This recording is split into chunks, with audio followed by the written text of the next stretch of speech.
하나님 말씀은 마태복음 13장 1절에서부터 9절까지의 말씀입니다. 마태복음 13장 1절에서부터 9절까지. 우리 다 찾으셔서 1절에서 9절까지 한 목소리로 우리 함께 읽습니다. 시작. 그날 예수께서 집에서 나가사 바닷가에 앉으심에 큰 무리가 그에게로 모여들거늘 예수께서 배에 올라가 앉으시고 온 무리는 해변에 서 있더니 예수께서 비유로 여러 가지를 그들에게 말씀하여 이르시되 씨를 뿌리는 자가 뿌리로 나가서 뿌릴새 더러는 길가에 떨어짐에 새들이 와서 먹어버렸고 더러는 흙이 얕은 돌밭에 떨어짐에 흙이 깊지 아니하므로 곧 싹이 나오나 해가 돋은 후에 타서 뿌리가 없으므로 말랐고 더러는 가시떨기 위에 떨어짐에 가시가 자라서 기운을 막았고 더러는 좋은 땅에 떨어짐에 어떤 것은 100배, 어떤 것은 60배, 어떤 것은 30배의 결실을 하였느니라. 귀 있는 자는 들으라 하시니라. 아멘. 마태복음 13장의 전체적인 내용은 하나님의 나라에 관해서 비유로 말씀하신 그런 말씀의 내용입니다. 그 가운데 오늘 우리가 읽은 이 본문의 말씀은 하나님의 나라가 어떻게 시작되는지, 하나님의 나라가 어떻게 임재하는지, 그리고 그 하나님의 나라가 어떻게 열매를 맺는지에 관해서 말씀하시는 내용이 오늘 우리가 읽은 이 본문의 말씀의 내용입니다. 특별히 이 하나님의 나라에 관한 말씀 중에 오늘 우리가 읽은 이 본문의 말씀의 내용은 공관복음 전체에 기록되어질 만큼 중요한 말씀이기도 하고요. 이 말씀이 더욱 중요한 이유는 우리가 이제 이후에 배울 비유에 관한 부분들을 살펴볼 때 가장 중심이 되고 핵심이 되는 그런 말씀이 되기 때문입니다. 그래서 예수님께서도 이 씨 뿌리는 비유, 저는 오늘 이 제목을 4가지 마음밭의 비유 이렇게 표현했는데, 이 비유에 대해서 제자들에게 이렇게 표현하여서 설명하는 장면이 있는데요. 평행 구절인 마가복음 4장 13절에 보면 또 이르시되 너희가 이 비유를 알지 못할진대 어떻게 모든 비유를 알겠느냐, 이렇게 말씀하시는 내용을 통하여 이 비유가 이제 이후에 하나님 나라에 관하여 설명한 비유를 이해하는 데 있어서 아주 중요한 말씀인 것을 우리는 이해할 수 있습니다. 그래서 오늘 우리가 이 말씀을 들을 때 더욱 집중해서 나에게 들려주시는 주의 말씀으로 듣고 은혜 받는 시간이 되어질 수 있기를 원합니다. 예수님께서는 하나님의 나라에 대하여 설명하실 때 놀랍게도 이 하나님의 나라를 비유를 통하여서 설명하여 주셨습니다.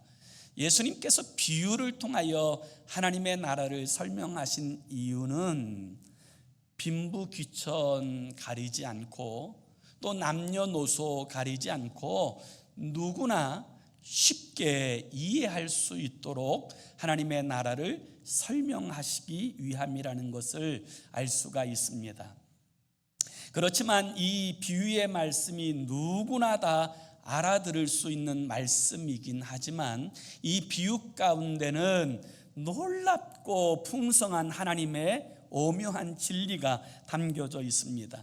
그래서 34절과 35절에 보면 이 부분에 대해서 이렇게 말씀하십니다. 예수께서 이 모든 것을 무리에게 비유로 말씀하시고 비유가 아니면 아무것도 말씀하지 아니하셨으니 이는 선지자를 통하여 말씀하신 바 내가 입을 열어 비유로 말하고 창세부터 감추인 것들을 드러내리라 함을 이루려 하심이라 이렇게 말씀하고 있습니다. 비유로 말씀하시지만 이 말씀의 본질과 그 중심은 창세전부터 가리워졌던 아주 중요한 진리의 말씀이라는 사실을 주님께서 설명하고 계시는 것입니다.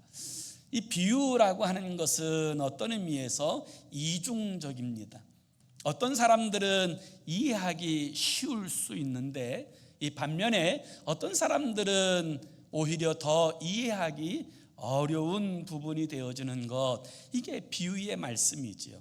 이 비유가 어려워진 이유는 하나님 나라의 그 진리의 말씀을 이 땅의 세상 사람들의 언어로 설명되어지기 때문이라고 이야기할 수 있을 것입니다. 그래서 이 하나님의 말씀을 들을 때 이 말씀이 이해되고 깨달아지느냐, 이 말씀이 이해되지 못하고 전혀 깨달아지지 않느냐, 이것에 의해서 그가 하나님과 어떤 관계 속에 살아가는 인생인지를 구분하게 되어지는 것을 보게 됩니다. 그래서 10절에서 11절에서 12절에 보면 이 부분에 대해서 이렇게 말씀하세요. 대답하여 이르시되 천국의 비밀을 아는 것이 너희에게는 허락되었으나 그들에게는 아니 되었나니 무릇 있는 자는 받아 넉넉하게 되되 없는 자는 그 있는 것도 빼앗기리라 이렇게 말씀하십니다. 여기서 이 말씀을 받고 이 말씀에 대하여 깨닫느냐 깨닫지 못하느냐에 따라서 두 부류로 주님이 말씀하십니다. 곧 너희 제자들과 그들 이렇게 표현하고요, 있는 자와 없는 자를 구분하고 있습니다. 천국의 비밀이 아는 것이 허락된 사람이 있고 그것을 들어도 알지 못하는 사람들이 있다라는 사실을 주님은 분명하게 말씀하고 있는 것입니다. 그래서 오늘 우리가 읽은 이 본문의 말씀의 내용을 이해하느냐 이해하지 못하느냐, 이것의 구분점은 이 주님에 대한 그들의 태도와 자세에 달려 있다, 이렇게 이야기할 수 있을 것입니다. 이 부분과 동일한 이제 평행 구절인 마가복음 4장 11절에 보면 이 부분을 이렇게 또한 주님이 설명하세요. 이르시되 하나님 나라의 비밀을 너희에게는 주었으나 외인에게는 모든 것을 비유로 하나니, 이런 말씀이 선포되고 있어요. 여러분, 이 말씀의 뜻은 무슨 얘기냐면 이 말씀이 들려지면 인사이더고 이 말씀이 들려지지 않으면 아웃사이더라는 사실을 설명하는 거예요.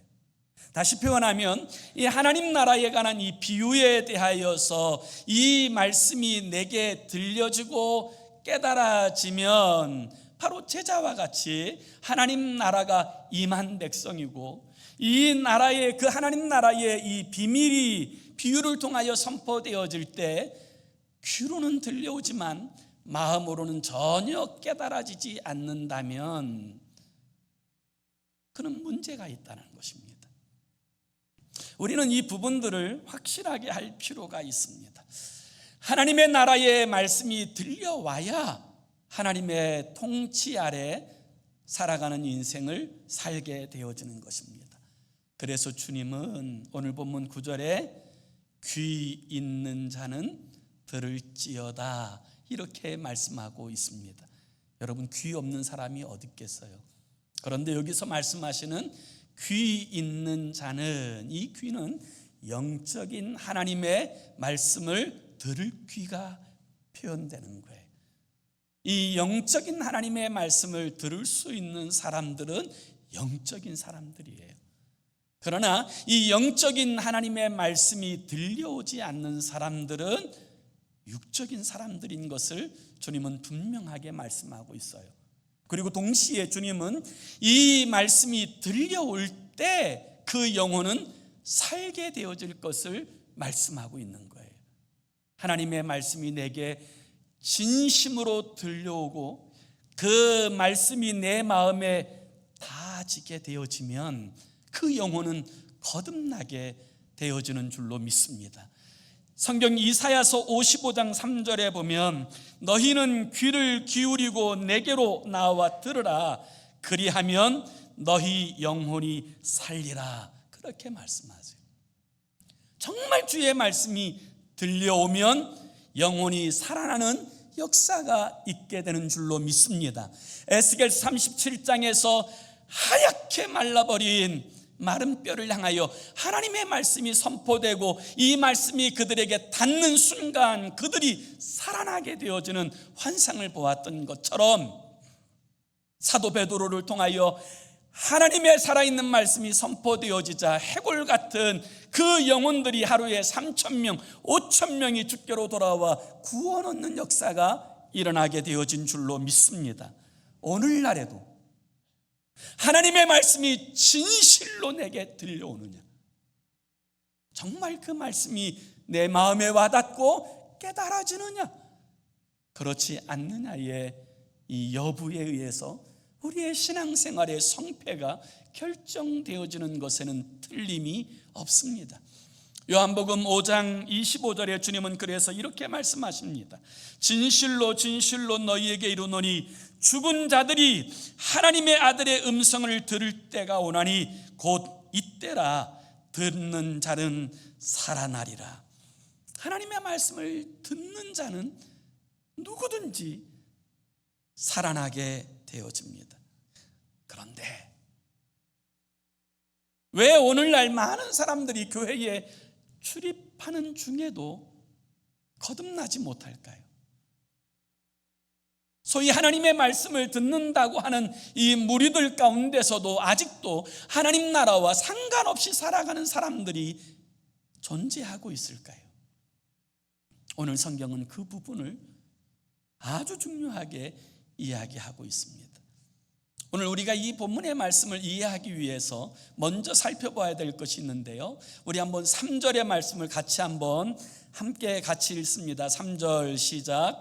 예수께서 비유로 여러 가지를 그들에게 말씀하여 이르시되 씨를 뿌리는 자가 뿌리로 나가서. 아멘. 여러분, 여기서 씨는 무엇을 말하는 것일까요? 바로 하나님의 말씀을 말하는 거예요. 그런데 왜 하나님의 말씀을 씨라고 표현할까요?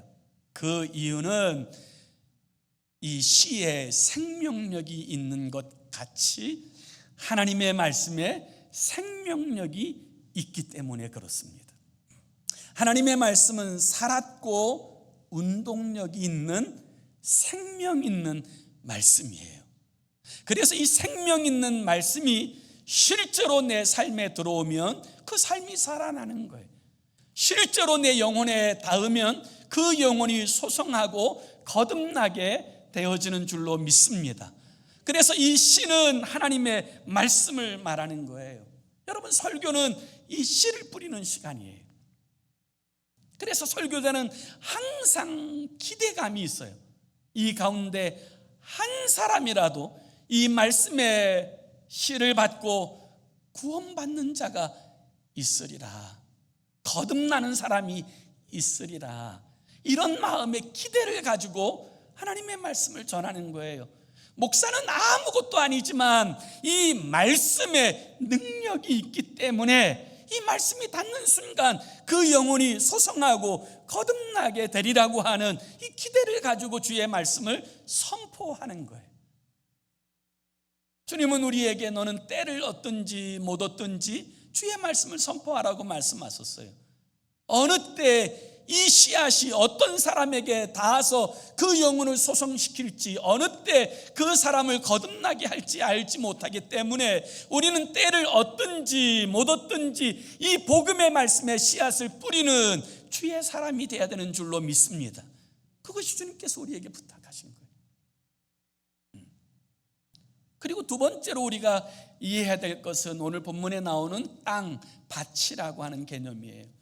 여기서 말하는 이 밭은 바로 사람, 그리고 그 말씀을 받아들이는 그 사람의 마음을 이야기하는 거예요. 그래서 이 밭이 좋은 밭이냐 좋지 않은 밭이냐에 대한 여부는 이 말씀에 대한 태도와 자세에 달려 있다, 이렇게 이야기할 수 있는 거예요. 그리고 세 번째 중요한 개념은 열매, 결실이라고 하는 개념이죠.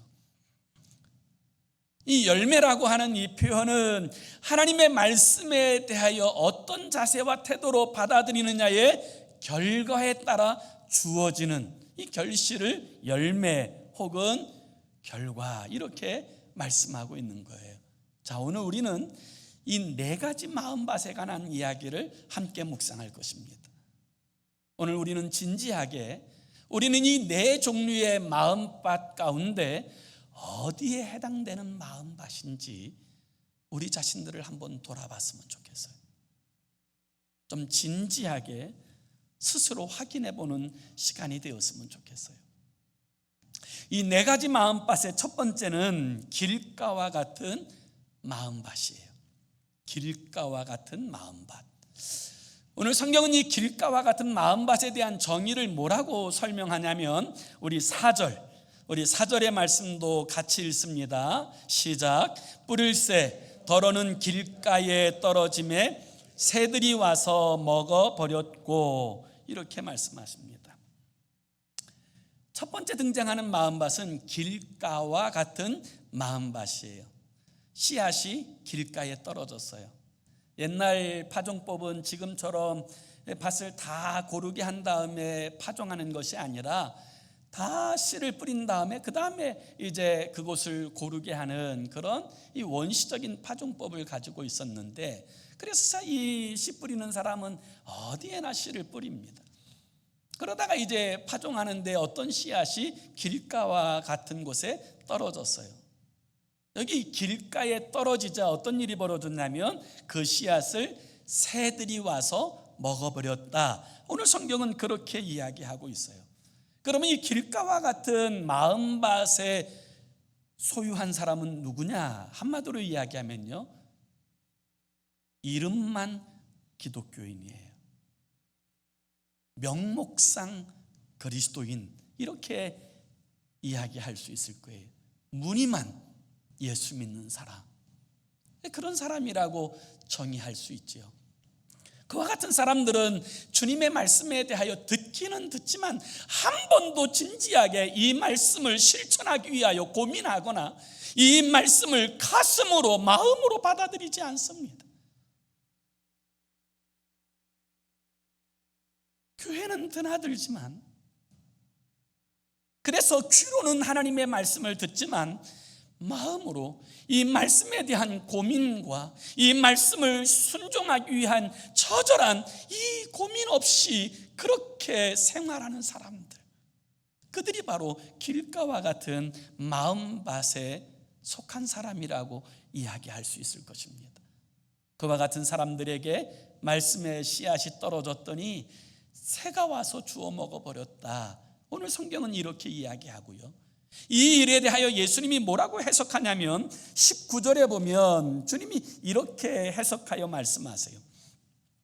아무나 천국 말씀을 듣고 깨닫지 못할 때는 악한 자가 와서 그 마음에 뿌려진 것을 빼앗나니 이는 곧 길가에 뿌려진 자요, 이렇게 이야기합니다. 그래서 여기 주님께서는 이 새가 와서 그 말씀을 다 말씀의 씨앗을 먹어버렸다라는 이 일에 대한 해석을 악한 자가 와서 빼앗은 것이다, 이렇게 말씀하시고요, 이 말씀과 동일한 평행 구절인 마가복음 4장 15절에서는 이 부분을 이렇게 해석합니다. 말씀이 길가에 뿌려졌다는 것은 이들을 가리킴이니 곧 말씀을 들을 때에 사탄이 즉시 와서 그들에게 뿌려진 말씀을 빼앗는 것이요, 이렇게 이야기하고 있어요. 그래서 이 마가복음에서는 이 악한 자를 누구라고 이야기해요? 사탄, 마귀라고 이야기해요. 오늘 우리가 하나님의 말씀을 들을 때 이 안에는 치열한 영적 싸움이 있습니다. 악한 마귀 사탄은 하나님의 말씀의 씨앗이 이 말씀을 듣는 자 가운데 뿌리 내리지 못하도록 회방하고 혼미케 한다는 사실을 우리는 알 필요가 있어요. 우리가 예배를 드려도 감격이 없는 이유, 여러분, 우리가 하나님의 전에 나올 때 사모함과 기쁨으로 나오지 않고, 여러분 예배 시간에 늦거나, 여러분 예배 시간에 졸거나, 예배에 집중하는 그 배후에는 영적 세력이 있다는 사실을 기억할 필요가 있어요. 여러분, 이것은 정말 중요한 이야기입니다. 고린도후서 4장 4절에 보면 이 일에 대해서 이렇게 말씀하세요. 그 중에 이 세상의 신이 믿지 아니하는 자들의 마음을 혼미하게 하여 그리스도의 영광의 복음의 광채가 비치지 못하게 하매니 그리스도는 하나님의 형상이니라. 우리가 하나님의 말씀을 들어도 이 말씀에 대한 감격이나 열매가 없는 이유는 우리의 심령이 길가와 같은 마음밭일 수 있어요. 길가는 어떤 곳입니까? 이 밭과 밭 사이에 사람들이 수많이 지나다녀서 굳어지고 단단해진 땅을 말하는 거예요. 성경에서 그 사람의 심령 가운데 가장 좋지 않은 심령을 굳어진 마음이라고 표현하고 있어요. 굳어진 마음에는 하나님의 말씀이 떨어져도 싹을 내지 못합니다. 결실하지 못합니다. 수십 년을 드나드는데도 아무런 열매 없는 인생이 되고 마는 거예요. 성경 다음으로 많이 읽혀졌다고 하는 책이 철로역정인데요, 이 철로역정을 지은 분이 존 버년이라고 하는 사람입니다. 이 존 버년이라고 하는 사람도 한때는 명목상 그리스도인이었다고 합니다. 교회만 드나들던 그가 어느 날 한 번은 신앙에 대한 고민을 하게 되었다고 합니다. 왜 나는 이렇게 오랜 세월 동안 교회를 드나드는데 왜 내게는 이 영적인 기쁨, 이 감격이 없고 왜 내 삶에 이 열매가 없을까? 그런 고민을 가지고 지내던 차에 마침 그 주일에 오늘 우리가 읽은 이 본문의 말씀, 이 말씀의 내용을 설교로 들어요. 그때 이 존 버년이 깨닫게 된 것이 뭐냐면, 내가 영적으로 성장하고 거듭나지 못하고 성숙하지 못한 이유, 열매 없는 이유는 이 말씀이 떨어질 때 이 마귀가 와서 다 빼앗아 버리기 때문이구나.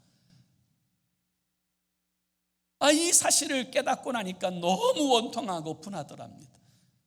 그때부터 이 존 버년은 이 하나님의 말씀을 어떻게 하면 안 빼앗기고 그 말씀이 내 속에서 역사되고 열매 맺는 인생이 될 것인가에 대한 고민과 기도를 가지고 한 주간 내도록 예배를 사모하고 말씀을 사모하다가 주일 예배 시간에 30분 전에 일찍 앞에 나와서 기도하며 하나님의 은혜를 구하였다고 합니다. 그리고 앞자리에 앉아서 하나님의 말씀이 떨어질 때 채가지 못하도록 아멘 하고, 그리고 말씀 하나하나를 노트에 기록하기를 시작했답니다. 그러고 나자 놀랍게도 그의 신앙에 변화가 오고 성장이 되고 기쁨이 회복되고 이 거듭남의 감격 가운데 살아가는 인생이 되어질 수 있었다는 거예요. 그의 속에 하나님의 나라가 이루어진 것입니다. 그리고 그때부터 그는 이 복음을 들고 나아가 복음을 전하는 설교자가 되었고, 철로역정을 써서 오는 모든 세대 가운데 신앙의 아주 중요한 이치를 가르치는 교사가 되어질 수 있었던 거예요. 오늘도 마찬가지예요. 길가와 같은 마음밭은 수많은 사람들이 지나다닌 그 마음밭을 말해요. 세상의 철학, 세상의 이야기, 세상 문화에 대한 이야기로 가득 차 있어서 하나님의 말씀이 들어올 틈이 없는 심령 상태를 이야기하는 것 아닙니까? 돈 벌기 위해서 유튜브 하는 사람들의 그 이야기는 진지하게 들으면서 정작 우리를 살리는 하나님의 말씀에 대하여는 이 진지함과 고민이 없는 것, 이 갈급함과 사모함이 없는 마음, 그것이 바로 길가와 같은 여러분 이 마음밭이라는 것을 우리는 알아야 돼요. 오늘 우리의 마음밭 두 번째는 또 이제 흙이 얕은 돌밭 같은 마음이 있다, 이렇게 말씀하세요. 우리 한번 5절과 6절의 말씀을 우리 함께 같이 읽습니다. 시작. 더러는 흙이 얕은 돌밭에 떨어짐에 흙이 깊지 아니하므로 곧 싹이 나오나 해가 돋은 후에 타서 뿌리가 없으므로 말랐고. 그렇죠. 여러분, 여기 길가의 마음밭이 이름뿐인 그리스도인이라고 한다면, 여러분이 돌밭의 그 마음밭은 형식적인 그리스도인, 다시 표현하면 피상적인 그리스도인이라고 이야기할 수가 있어요. 신앙적 깊이가 없이 쉽게 변하고 변질되어지는 그런 믿음을 가진 사람들, 이렇게 표현할 수 있지요. 팔레스타인 땅에는 이 아래쪽에 석회암 있는 지역이 많아서요, 그 위에 흙으로 덮여져 있으면 그곳에 씨앗이 떨어지면 잠시는 싹이 나는데 그 밑바닥이 돌덩어리고 석회암일 때에는 뿌리를 내리지 못하고 죽게 되어지는 이야기, 이것이 바로 돌밭과 같은 마음밭의 신앙인이라고 주님은 설명하고 있는 거예요. 그런데 이와 같은 사람들은 처음에는 이 말씀에 대하여 반응합니다. 길가와 같은 사람들 같지 않아요. 말씀을 들을 때 은혜도 받고 이 말씀 때문에 또 울기도 하고 또 이 말씀에 대한 또 체험이 있다고 간증도 하고 그와 같은 삶을 살아요. 그런데 중요한 것은 뿌리가 없어요. 뿌리가 깊지를 않아요. 그래서 해가 떠오르게 되면 그 싹시 났던 것이 금세 말라버려서 아무런 신앙의 결실을 하지 못하는 상태를 돌밭 위에 그 마음밭이라고 그렇게 설명하는 거예요. 이 일에 대해서 예수님이 뭐라고 다시 설명하냐면 20절에서 21절에 이렇게 주님이 다시 설명하세요. 그 속에 뿌리가 없어 잠시 견디다가 말씀으로 말미암아 환난이나 박해가 일어날 때에는 곧 넘어지는 자요, 가시떨기에 뿌려졌다는 말은 말씀을 들으나 세상의 염려와 재물의 유혹에 말씀이 막혀 결실하지 못하는 자요, 이렇게 말씀하고 있어요. 그러니까 여러분, 이 돌밭에 뿌려진 사람들은 말씀을 듣고 처음에는 기쁨으로 받아요. 그런데 뿌리가 없어서 잠시 견디다가 말씀으로 인해서 어려움이 오면 쉽게 죽어버리는 그와 같은 영적 상태의 사람을 그렇게 표현하고 있는 것을 볼 수가 있어요. 처음에는 여러분 하나님의 말씀을 들을 때 반응도 하고 기뻐도 하는데 이 정작 이 말씀 때문에 어려움이 오면 주님을 떠나버리는 사람들, 교회를 떠나버리는 사람들, 그와 같은 사람들의 상태를 표현하는 것 아닙니까? 그 이유는 그의 마음속에 돌들이 있기 때문에 그래요. 원망의 돌들, 미움의 돌들, 낙심의 돌들, 이 염려의 돌들이 가득 차 있어서 결국 주의 말씀이 그 마음에 깊이 뿌리 내리지 못하고 그 싹이 말라버리는 결과를 가져오게 되지요. 예수님께서 예루살렘에 입성하실 때 예루살렘의 거의 대부분의 주민들은 주님을 환영했습니다. 호산나, 다윗의 자손으로 오시는 이여 찬송하였습니다. 얼마나 열렬하게 환영했던 그들이 주님을 환영했던 이유는 이 로마에 대한 미움 때문이에요. 자신들이 기다리는 메시아가 오면 이 로마 제국을 다 무너뜨리고 자신을 자유롭게 할 뿐만 아니라 그 시온에 하나님의 나라가 이루어질 것이다, 그런 생각을 가지고 이 예수님이 행하신 일들을 보니 떡 5개 물고기 2마리로 5,000명을 먹이고 12강주리가 남고 이 바람과 바다를 잔잔케 하시고 죽은 자를 살리시고 병든 자를 고치시는 주님의 그 능력이면 충분히 그와 같은 일을 하실 수 있는 분이시다, 그렇게 여겨서 그들이 환영한 거예요. 그런데 웬걸요, 주님이 로마 병정들에게 힘없이 잡혀가는 모습을 보면서 그들은 오히려 환호했던 그 마음에서 완전히 증오와 배신으로 돌아섭니다. 자신들이 기다렸던 메시아가 아니라고 생각하였기 때문이에요.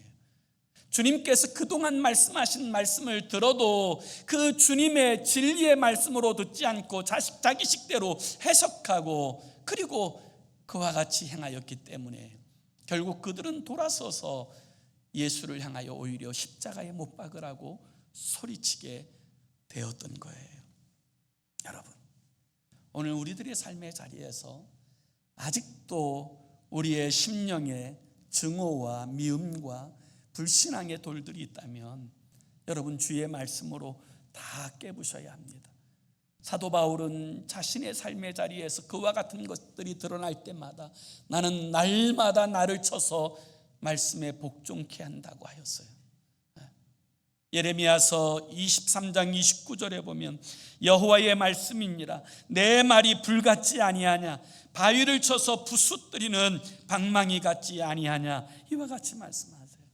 하나님의 말씀이 정말 우리 마음에 와 닿으면 그런 우리의 마음의 돌덩어들이 부서지고 깨어지고 여러분 부드러운 마음, 온유한 마음이 되어지는 줄로 믿습니다. 여러분, 이 돌밭과 같은 마음의 사람들은 변덕이 심한 사람이에요. 저는 어느 성도님이 우리 교회에 출석하셨다가 열심히 신앙생활하고 또 심지어는 저에게 자주 이렇게 말씀하셨어요. 목사님, 설교를 통해서 너무 은혜를 받았습니다. 교회가 너무 좋습니다. 그렇게 말씀하시던 분인데 잠시 열심을 내다가 하루아침에 보이질 않는 거예요. 그래서 제가 전화를 드렸어요. 무슨 일이 있으시냐고. 그랬더니 이분이 이렇게 말씀하시더라고요. 제가 교회를 다니는데 남편 사업이 잘 안 된다는 거예요. 이 애들이 말썽을 부린다는 거예요. 그래서 예수 믿는 거 별거 아니라고 그렇게 말씀하시더라고요. 어떤 분은 저희 교회 나와서 교회도 좋고 예배도 너무 은혜로운데 자기가 미워하는 사람이 여기 교회 다녀서 이 교회에 못 다니겠다고 그렇게 말씀하시고 떠나가시는 분도 여럿 봤어요. 여러분, 신앙생활이 그런 것입니까? 신앙생활은 연단과 헌신을 통하여 더 주님 앞에 가까이 나아가는 거예요. 어떤 분들은 여러분 이제 그 복받을 욕심에 눈 딱 감고 11조 했다가 11조 했는데도 뭐 더 큰 복이 안 온다고 그냥 주님을 떠나가는 사람도 보았어요. 여러분, 이와 같은 마음밭이 돌밭과 같은 마음밭이, 마음밭의 세 번째 마음밭을 가시떨기 같은 마음밭이다 이렇게 이야기해요. 우리 한번 다시 7절의 말씀을 같이 읽습니다. 7절 시작. 더러는 가시떨기 위에 떨어짐에 가시가 자라서 기운을 막았고. 그렇습니다. 이 가시떨기 마음밭의 그리스도인들을 다른 표현으로 이야기하면 세속적 그리스도인이라고 이야기할 수 있을 거예요. 이 사람들은 마음의 염려와 근심과 돈에 대한 유혹과 욕심 때문에 이 신앙의 뿌리 내리지 못하고 주님을 떠나가는 사람들, 이런 사람들을 가시떨기밭 위에 그리스도인이라고 이야기할 수 있을 거예요. 이 일에 대해서 주님이 뭐라고 해석하시느냐? 22절에 보면 주님이 이렇게 해석하세요. 가시떨기에 뿌려졌다는 것은 말씀을 들으나 세상의 염려와 재물의 유혹에 말씀이 막혀 결실하지 못하는 자요, 이렇게 말씀하고 있습니다. 말씀을 듣습니다. 그런데 세상의 염려가 너무 많아요. 그래서 이 말씀이 그 심령에서 결실하고 그 신앙을 주도하지 못해요. 세상의 염려, 근심, 걱정, 자식 걱정, 미래 걱정, 돈 걱정, 뭐 그것도 안 되면 심지어 남의 일까지 다 걱정하고, 이 어떤 분은 뭐 연예인들까지도 걱정해 주더라고요. 뭐 연예인 걱정, 뭐 지구 환경 사회 걱정, 막 온갖 걱정을 다 해요. 정작 자신이 믿음 없는 것에 대해서는 걱정하지 않아요. 자신이 하나님의 말씀대로 살아가지 못하는 것에 대해서는 걱정하지 않아요. 그렇게 오래 교회 생활하면서도 정작 자신의 마음이 세상이 줄 수 없는 기쁨과 평안을 누리지 못하는 것에 대해서는 염려하지 않아요.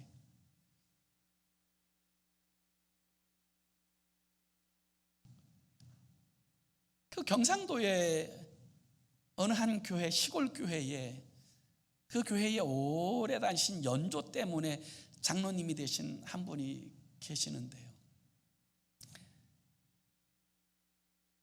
이분이 장로가 되시고 나서 그래도 이제 오래 신앙의 연조가 있으니까 이왕이면 잘하고 싶은 그런 마음과 욕심이 있는데, 이 한 가지가 너무너무 걸리는 거예요. 그 연초 문제가 해결이 안 된 거예요. 담배를 그렇게 피우시는데, 이거 그거 하나 때문에 이게 뭐 당당하게 막 장로로서 뭔가 뭐 주장하고 막 뭔가 하고 싶은데 이게 늘 걸리는 거예요, 마음에. 그래서 이 장로님이 뭐 물론 연초하는 것 때문에 지옥 가는 일은 없어요. 또 제가 그렇게 얘기했다고 해서 오늘부터 다시 시작하는 일이 있거나 관심을 갖거나, 여러분 절대로 그러서는 안 됩니다. 그렇지만 그게 이제 덕이 안 되니까 이 장로님이 늘 목사님 몰래, 우리 성도님들 몰래 화장실에만 가서 이제 담배를 하시는 거예요. 그러시는 분이신데, 뭐 예전 오래전 이야기니까요, 그 시골에는 화장실이 집 안에 있고 집 밖에 있거든요. 그리고 이 화장실이 수세식이 아니고 푸세식 화장실이라고, 아마 요즘 젊으신 분들은 혹시 잘 모르실지 모르는데, 이 푸세식 화장실은 여름만 되면요 구더기가 껴서요. 그래서 이 장로님 아내분이 한 번씩 이 석유를 이렇게 끼얹어 준다고요. 근데 이제 한 번은 너무 구더기가 많으니까 이 석유를 끼얹어 줘야 되는데, 석유가 없으니까 하는 수 없이 그 찾아보니까 휘발유가 있으니까 그 아내분이 휘발유를 그 바닥에다가 그냥 한 통을 다 부었어요. 그런데 그것도 모르고 이 장로님이 이 화장실에 들어가서 볼일을 보시면서 담배를 피시다가 이 담배의 공초를 그냥 바닥에 떨어뜨리는 순간 불이 확 올라와서 아주 중요한 부분을 그냥 홀라당 태워버렸어요. 그래서 이 장로님이 병원에 가셨다는 이야기를 듣고 이 목사님이 병원에 신방을 갔더니요, 이 병원에 신방에 가서 이제 멀리서 이렇게 장로님을 바라보니까 이 장로님이 그냥 회개망측한 자세를 하고는 그냥 들릴락 말락한 소리로 그러더라는 거예요. 하나님 잘못했습니다. 이번 기회에 확 끊어버릴랍니다. 아이고 아파라. 확 끊어버릴랍니다. 계속 그 말만 하고 계시더라는 거예요. 여러분, 우리가 끊어야 될 게 담배뿐입니까? 우리가 진짜 하나님의 나라, 진짜 하나님의 통치 아래 살아가는 인생이 되어지려면 여러분, 끊어야 될 것을 끊고 주의 말씀 가운데 행하는 인생이 될 때 그 인생이 거듭나고 하나님의 나라를 누리고 주의 영광을 드러내는 주의 사람이 되어지는 줄로 믿습니다. 주님께서 말씀하신 네 번째 마음밭은 좋은 땅과 같은 마음밭이에요. 옥토와 같은 마음밭이에요. 우리 한번 8절의 말씀도 우리 같이 읽습니다. 8절 시작.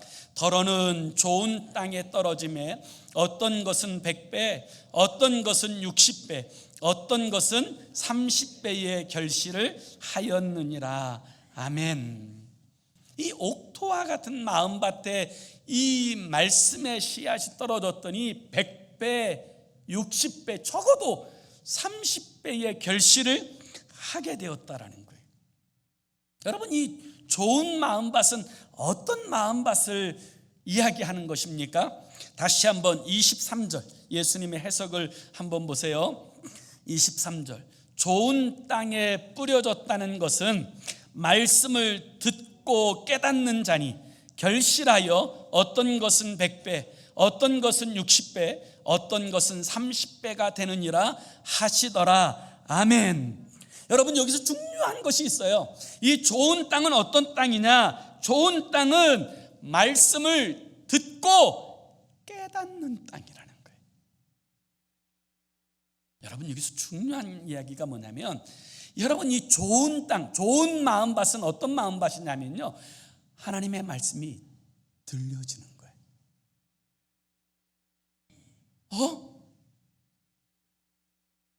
나에게 들려주신 하나님의 말씀이네. 이렇게 말씀이 들려지는 거예요. 그리고 깨달아지는 거예요. 왜 하나님이 이 말씀을 나에게 지금 들려주시는지 그게 깨달아지는 그 마음밭, 이것을 성경은 옥토라고 표현하는 거예요. 좋은 땅이라고 표현하는 거예요. 좋은 밭이라고 그렇게 표현해요. 이게 중요해요. 하나님의 말씀을 들어도 이게 들려오지 않으니 힘든 것 아닙니까? 그러니 예배 시간이 힘들고 지루하고 시계를 맨날 보고 목사 설교가 조금만 길어지면 짜증이 나고 이 교회 다시 오나 보라 그러고 떠나가고, 여러분 그러는 거 아니에요? 그리고 놀랍게도요, 설교 듣는 시간만 졸려요. 설교 시작이 되면 그때부터 졸려서 끝나면 정신이 바짝 깨어지는 그런 놀랍고 신비한 역사가 일어나게 돼요. 한 번은 어느 목사님이 말씀을 전하시는데 가장 앞에 계시면서도 막 너무 조시니까 목사님이 너무 속상해서 옆에 있는 집사님한테 부탁했대요. 집사님 좀 깨워주세요. 그랬더니 이 집사님이 중얼중얼 하더래요. 재우기는 지가 재워놓고 나보고 깨우란다고. 여러분, 좋은 마음밭은요 다른 게 아니에요. 하나님의 말씀이 들려오는 거예요. 말씀이 들려오네. 그리고 깨달아지는 거예요. 왜 지금 이 말씀을 나에게 들려주시는가? 깨달아지는 마음, 그게 옥토와 같은 마음이에요. 여러분, 이 사실을 평행구절인 여러분 누가복음에서는 뭐라고 말씀하시냐면 누가복음 8장 15절에는 이렇게 말씀하세요. 좋은 땅에 있다는 것은 착하고 좋은 마음으로 말씀을 듣고, 여기 착하고 좋은 말씀이라는 것은 우리가 지난주에 함께 보았던 것처럼 어린아이같이 그 말씀을 순수하게 받아들이는 마음의 상태를 말하는 거예요. 그리고 또 말씀을 듣는 동기가 뭐예요? 지키어 열매로 결실하는 자니. 이게 좋은 마음밭이에요. 하나님의 말씀을요 순수하게 들어요. 여러분, 바리새인과 서기관들은 이 주님이 말씀하시면 시비 걸려고 여러분 그렇게 듣지 않습니까? 그런데 좋은 마음밭은요 이 주님의 말씀을 시비 걸려고 하는 게 아니에요. 세상의 논리로 따지고 자기의 그 조그만 교만으로 이 말씀을 평가하는 마음이 아니라 순수한 마음으로 말씀을 들어요. 듣는 이유는 그 말씀대로 살기 위해서, 지키기 위해서. 그와 같은 마음밭을 좋은 마음밭이라고 그렇게 말씀하고 있는 거예요. 여러분, 하나님의 나라는요 하나님의 말씀과 가장 긴밀하게 연결되어져 있어요. 하나님의 말씀이 들려오고 하나님의 말씀이 내 심령에 와 닿아서 그 말씀대로 순종하고 살아가는 그 심령이 거듭난 심령이요, 그리고 그 심령이 누리고 있는 것이 하나님의 나라예요. 아무리 오랫동안 교회 생활하고 대단한 직분을 가지고 있어도 하나님의 말씀이 나와 아무 상관없이 귀로만 들려지면 그의 심령엔 하나님의 나라가 경험하지 못해요. 그러나 정말 사모하는 마음을 가지고 그 말씀이 내 영의 양식이요, 그 말씀만이 나를 거듭나게 하신다는 사실을 확신하며 그 말씀을 듣고 그 말씀이 내게 와닿게 될 때, 그 말씀이 정말로 하나님의 말씀으로 들려오고 그 말씀이 우리 속에 들어오면 그는 거듭나요. 그리고 그 말씀대로 행하여 살아가게 될 때 하나님의 나라가 그 심령에, 그의 가정에, 그의 삶의 자리에 이루어지는 줄로 믿습니다. 그런 하나님의 나라를 세워가는 저와 여러분의 삶이 될 수 있기를, 그런 하나님의 영광에 사로잡혀 살아가는, 그리고 하나님의 나라가 멀리 있는 나라가 아니라 오늘 내 삶의 자리에서 누리고 경험되어지는 그런 하나님의 나라를 체험하고 살아가는 저와 여러분의 삶이 되어질 수 있기를 예수의 이름으로 축원합니다. 기도합시다. 우리 함께 같이 기도했으면 좋겠어요. 하나님, 우리의 굳은 마음을 완전히 갈아엎게 하여 주옵소서. 호세아서의 말씀을 통하여 너희의 그 묵은 땅을 다 갈아엎으라. 우리의 이 묵은 심령, 교회를 출입하면서도 하나님의 말씀에 대하여 사모함과 간절함이 없는, 그래서 변화되지 않는 이 묵은 심령이 갈아엎어지게 하여 주옵소서. 그리고 우리의 마음의 돌덩어리들을 말씀의 방망이로 다 깨부셔버리고 아버지 가시던 물 가운데 있는 우리의 마음밭을 성령의 불로 태워주시고 다 기경하여 주셔서 우리의 심령이 옥토와 같이 하나님의 말씀에 대한 수용성을 가지고 주의 말씀을 들을 때마다 하나님의 말씀으로 들려오고 나에게 들려주시는 주의 음성으로 들려와 하나님의 나라가 내 심령에 이루어지고 이 하나님의 나라의 기쁨과 감격으로 살아가는 우리의 삶이 되게 해달라고 우리 함께 합심으로 기도하겠습니다. 살아계신 하나님 아버지, 오늘 우리들의 심령이 아버지 하나님의 말씀에 대해 어떤 자세와 태도를 가지고 있는지를 설명하고 있습니다. 아버지, 아무리 교회를 오래 다녀도 아버지 그 심령이 하나님의 말씀에 대하여 열려있지 않는다면 그는 죽은 영혼이요 아버지 하나님과 상관없는 영혼이라 말씀하십니다. 아버지 거듭나지 못한 심령이라고 말씀하십니다. 오늘 아버지 길가와 같이 아버지 세상의 철학과 세상의 논리로 교만하게 다져져 있는 우리의 이 심령의 마음밭을 다 갈아엎어 주시옵소서. 아버지 돌짝과 아버지 하나님 미움과 증오와 또 아버지 우리 마음속에 있는 아버지 불신앙의 돌들 때문에 하나님의 말씀이 뿌리 내리지 못하고 결실하지 못하는 우리의 마음밭을 다 주님 우리의 심령의 돌들을 건져내 주시고 말씀의 방망이로 깨뜨려 주시고 아버지 우리의 심령에 아버지 가시던 불을 성령의 불로 태워 주시고 우리의 심령의 밭이 다 기경되어서 하나님 아버지 주의 말씀에 대하여 바르게 반응하고 바르게 순종하고 이 말씀 가운데 행하여 살아가는 우리의 삶이 되게 하여 주옵소서. 우리의 신앙생활이 종교적 생활이 되지 않게 하시고 하나님 앞에 바른 결단을 통하여서 아버지 하나님의 나라를 누리고 살아가는 주의 사람이 되게 하여 주옵소서. 아무리 장마에 홍수가 쏟아져도 아버지 하나님 주님 그 입구에 아버지 항아리 아버지 하나님 주둥이가 막혀져 있으면 하나의 은혜도 임하지 않습니다.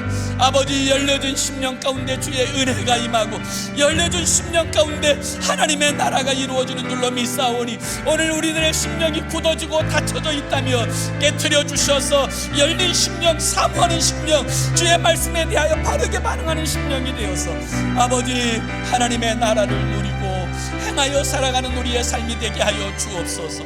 거듭난 그리스도인의 삶을 살게 하여 주시옵소서.